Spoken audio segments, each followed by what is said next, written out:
नमस्कार दोस्तों, IS point में आपका स्वागत है। मैं उत्कर्ष सिंह। आज हम सीए के चरण में बात करेंगे सशस्त्र बलों की सौंपी गई रक्षा प्रणालियों पर। हमारे रक्षा मंत्री जी ने सशस्त्र बलों को सौंपी है नई रक्षा प्रणालियाँ। कौन से सशस्त्र बल? मतलब इंडियन आर्मी, नेवी और एयरफोर्स। भारत में 3 प्रकार के सशस्त्र बल हैं। आर्मी है, नेवी है और एयरफोर्स है, मतलब जल सेना, वायुसेना, थल सेना। तो रक्षा मंत्री ने इन तीनों सेनाओं को नई रक्षा प्रणालियाँ सौंपी हैं। हम इसी पर बात करेंगे और सबसे पहले बात करते हैं चर्चा में क्यों है।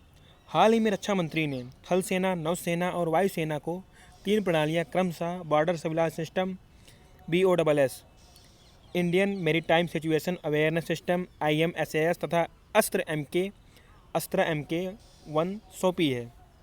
रक्षा मंत्री राजनाथ सिंह ने थल सेना को क्या सौंपा है? Border surveillance system.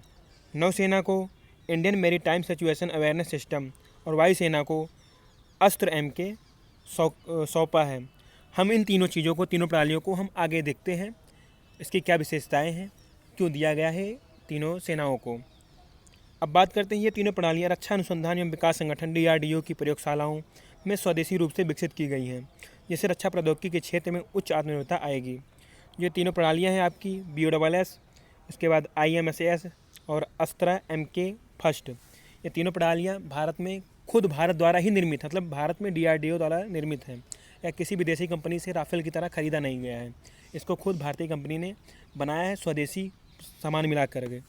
और भारत में रक्षा अनुसंधान का काम करता है DRDO और अंतरिक्ष अनुसंधान का काम करता है ISRO। तो भारत में DRDO की प्रयोगशाला में ये स्वदेशी रूप से विकसित की गई हैं। ये रक्षा प्रौद्योगिकी के क्षेत्र में भारत की आत्मनिर्भरता में उच्चतर लाएगी। रक्षा मंत्री ने विभिन्न श्रेणियों में उत्कृष्ट योगदान के लिए DRDO के वैज्ञानिकों को पुरस्कार प्रदान किए हैं। रक्षा मंत्री ने इससे खुश होकर के DRDO के विभिन्न वैज्ञानिकों को उनके द्वारा किए गए विभिन्न श्रेणियों में उन्नत कार्य के लिए पुरस्कार प्रदान किए हैं। अब चर्चा करते हैं इसके प्रमुख बिंदुओं की। Indian maritime situation awareness system IMS क्या है? यह एक अत्याधुनिक, पूरी तरह से स्वदेशी, उच्च प्रदर्शन वाला इंटेलिजेंट सॉफ्टवेयर सिस्टम है जो भारतीय नौसेना को global maritime situation picture, marine planning tools और विश्लेषणात्मक क्षमता प्रदान करता है। यह एक अत्याधुनिक तरीके से बनाया हुआ, पूर्ण स्वदेशी और उच्च प्रदर्शन करने वाला सॉफ्टवेयर है।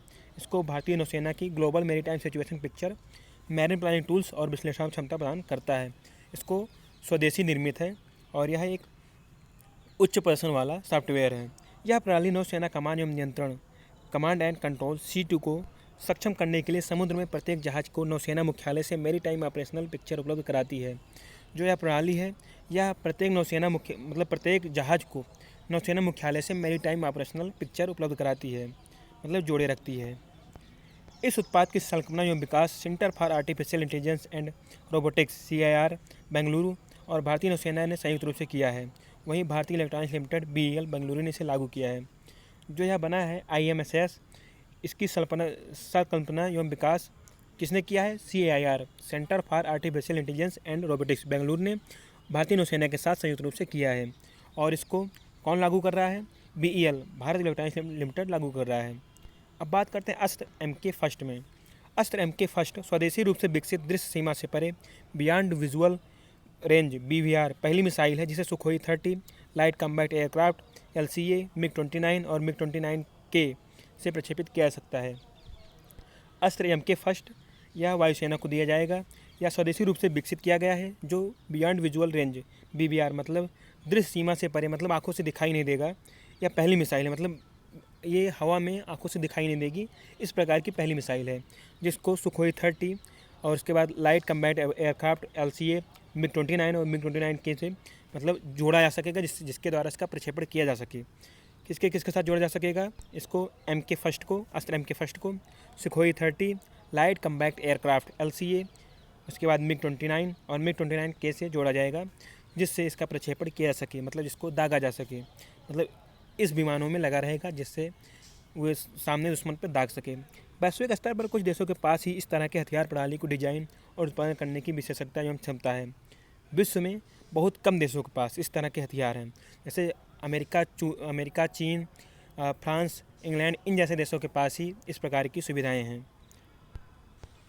रक्षा अनुसंधान एवं विकास प्रयोगशाला DRDL हैदराबाद द्वारा सफलतापूर्वक विकसित और Bharat dynamics limited BDL Hyderabad द्वारा तैयार की गई अस्त्र हथियार प्रणाली आत्मनिर्भर भारत दिशा में एक बड़ा योगदान है।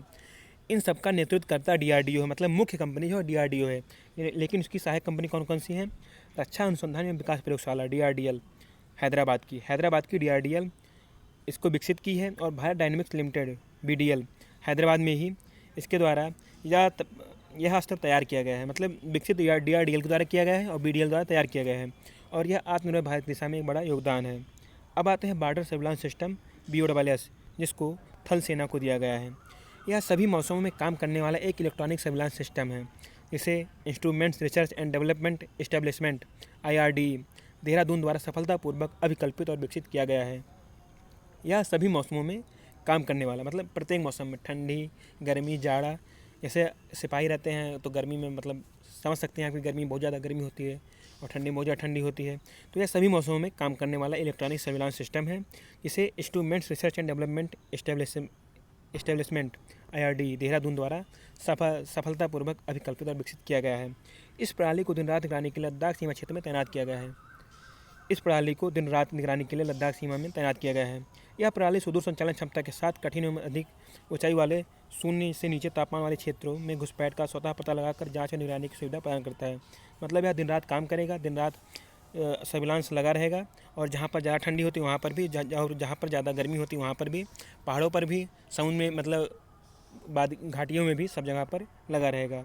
इस प्रणाली का उत्पादन Bharat electronics limited BEL Machilipatnam द्वारा किया गया है। BEL इसका उत्पादक करता है। अब बात करते हैं DRDO को उत्कृष्ट योगदान हेतु पुरस्कार। DRDO लाइफ टाइम अचीवमेंट पुरस्कार 2018। यह पुरस्कार NV कदम को मिसाइलों से संबंधित नियंत्रण और मार्गदर्शन योजनाओं को विकसित करने में योगदान के लिए दिया गया है। यह पुरस्कार किसे दिया गया है? DRDO लाइफ टाइम अचीवमेंट पुरस्कार 2018 NV कदम को क्यों दिया गया है? मिसाइलों से संबंधित नियंत्रण और मार्गदर्शन योजनाओं को विकसित करने के लिए। प्रौद्योगिकी समावेशन के लिए अकादमिक और उद्योग क्षेत्र को भी उत्कृष्टता पुरस्कार दिए गए हैं। अब बात करते हैं व्यक्तिगत पुरस्कार पर, और समूह पुरस्कार टेक्नोलॉजी स्पिन ऑफ अवार्ड्स और टेक्नो मैनियरल्टी अवार्ड सहित इन श्रेणियों में पुरस्कार दिए गए हैं। किन किन श्रेणियों में? व्यक्तिगत पुरस्कार दिए गए हैं, समूह पुरस्कार दिए गए हैं, टेक्नोलॉजी स्पिन ऑफ अवार्ड्स और टेक्नो मैनेजरियल अवार्ड्स भी दिए गए हैं। अगर वीडियो से कुछ भी जानकारी मिले तो वीडियो को लाइक कीजिए, दोस्तों में शेयर कीजिए, चैनल सब्सक्राइब कीजिए। धन्यवाद।